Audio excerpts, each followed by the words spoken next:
I accompanied my son to introduce him to Palestine and to introduce Palestine to him. And this experience, the father and the son going together to their birthplace, the birthplace of the father, and the Palestine of the news bulletins, the Palestine of anecdotes and stories of the elderly of the family being concretized in the eyes of the boy. I found this experience important to me and important to Tamim, my son, and I just decided to discover the voices, the remains, the memories that stayed in me after this visit with him. And I started the first lines and I couldn't stop, because I always feel that a good book is an unstoppable process. So I stumbled into another book after I saw Ramallah. It was difficult, of course, to write about his feelings in that moment. For him, he was just beginning from zero to build a memory of the place, to know it for the first time. So, I mean, to him, he was just initiating a relation. To me, it was a comparative meditation of what I thought of Palestine in my years of exile and what I saw of it in this trip. And at the same time, what happened during this visit ended in Tamim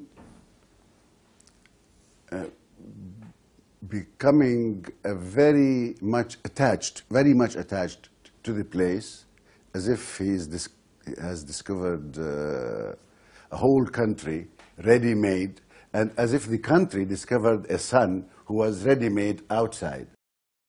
I think every Palestinian has a unique story that is similar to none of the stories of others. But in the same time,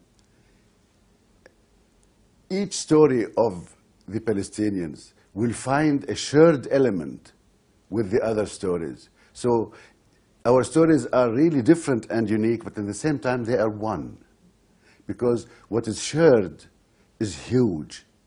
I mean, we share the sense of loss, the sense of exile, of being misplaced, of being oppressed, of being voiceless, of being of a negated history, negated geography.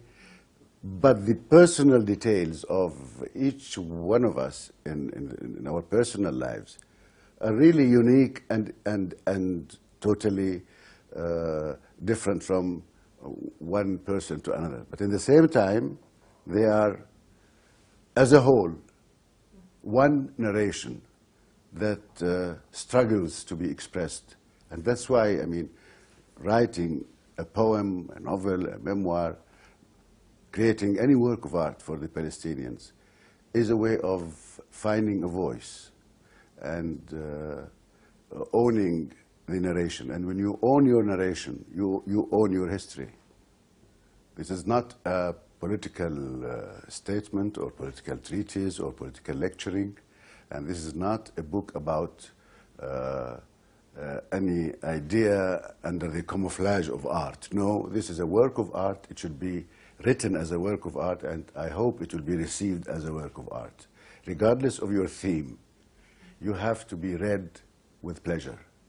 Even if you are writing about a tragedy, it should be pleasurable to read, enjoyable to read. Otherwise, you are giving a political speech and not a work of art. And this is, I tried all through my works and my life to avoid.